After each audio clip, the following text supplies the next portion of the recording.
श्रीराम जय जय राम.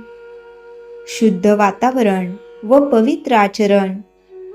आपल्या घरातले वातावरण शुद्ध, शांत आणि पवित्र असावे. आपल्याकडे येणाऱ्या माणसाला परत जाऊच नये असे वाटावे. अगदी भगवंताच्या इच्छेने प्रपंच चालला आहे असे समजून त्या प्रपंचात विद्या, वैभव, घरदार इत्यादी सर्व काही यश संपादन करा. अगदी एखाद्या राजयोग्याप्रमाणे प्रपंचात ऐशारामात राहून गाद्यगिर्द्यांवर लोळा. पण हे करीत असताना तुमचे अंतःकरण मात्र भगवंताच्या प्रेमाने ओथंबलेले राहू द्या. कोणाशी वाद घालीत बसू नका. जगाचा मान फार घातक आहे. त्याची चटक लागली की मनुष्य त्याच्या मागे लागतो. नंतर मान मिळवण्याची कृती थांबते आणि मानही नाहीसा होतो. जगातले अजिंक्य पुरुष सुद्धा कुठेतरी विषयात गुंतलेले असतात. तिथे त्यांचा घात होतो. जगाला ते भारी असतील, पण त्या विषयापुढे त्यांचे काहीच चालत नाही. प्रेमात गुंतू नका, तसे द्वेष मत्सरातही गुंतू नका. दोन्ही सारखेच घातक आहेत. आपला प्रिय नातेवाईक मेला आणि आपण ज्याच्यावर दावा लावला आहे तो भाऊबंद मेला. दोघेही मेल्याचे सूतक सारखेच. त्याचप्रमाणे मनुष्य प्रेमाने गुंतला काय आणि द्वेषाने गुंतला काय, नुकसान सारखेच होते. भगवंताचा विसर हा कोणत्याही कारणाने झाला तरी बरा नाही. मग प्रपंचात सुखसोयी असल्याने तो हो, किंवा प्रपंचात दुःख झाल्यामुळे हो. ढोंग, बुवाबाजी इत्यादींच्या भानगडीत तुम्ही पडू नका. अगदी काहीही न केले तरी चालेल, पण ढोंग मुळीच करू नका. आणि सर्वांनी माझ्यावर कृपा करा. अगदी अनुभवाने मी सांगतो की बुवा होण्याच्या फंदात तुम्ही पडू नका. आपले कर्तव्य भगवंताच्या स्मरणात करून त्याचे अनुसंधान अखंड टिकू द्या. आमची अशी वृत्ती बनण्यासाठी संतांच्या संगतीची आपल्याला जरुरी आहे. आपण सर्वजण सत्संगतीमध्ये आहोत असे म्हणतो, मग आमची वृत्ती का न सुधारावी? तर संतांना ज्याची आवड आहे ते आम्ही धरले नाही, म्हणून आमची वृत्ती सुधारत नाही. श्रीकृष्णाने उद्धवाला ज्ञान देऊन त्याला गोपींकडे पाठविले. भगवंताच्या नामामध्ये त्या रंगून गेल्या होत्या. गोपींचे नामावरचे प्रेम पाहून उद्धवाला आश्चर्य वाटले. नामामध्ये त्यांना भगवंत दिसत असे. ते पाहून उद्धवाने देवाला सांगितले, देवा, तू मला ज्ञान दिलेस खरे, पण तुझ्या भक्तीचे प्रेम पाहून त्याहून श्रेष्ठ आहे ते तू मला दे. खरोखर त्या नामाचे महात्म्य देवाच्या वर्णनापेक्षाही कठीण आहे. तुम्ही सर्वजण इथे आला आहात. इथून रामाजवळून काही मागून न्यायचेच असेल तर त्या नामाचे प्रेम तुम्ही सर्वांना मागा. सर्वांनी नामस्मरण करा आणि आनंदात राहा. राम कृपा करील हा भरवसा बाळगा. श्रीराम जय जय राम. चैतन्यवाणी. आपल्या जीवनात सहजता हवी. सहजतेमध्ये समाधान आहे.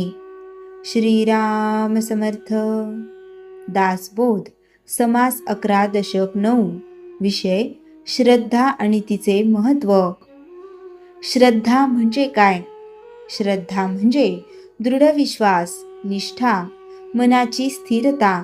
समर्थ सांगतात, श्रद्धेशिवाय साधना अपूर्ण आहे. श्रद्धा का आवश्यक आहे?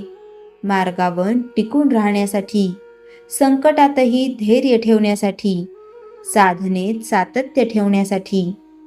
एक उदाहरण.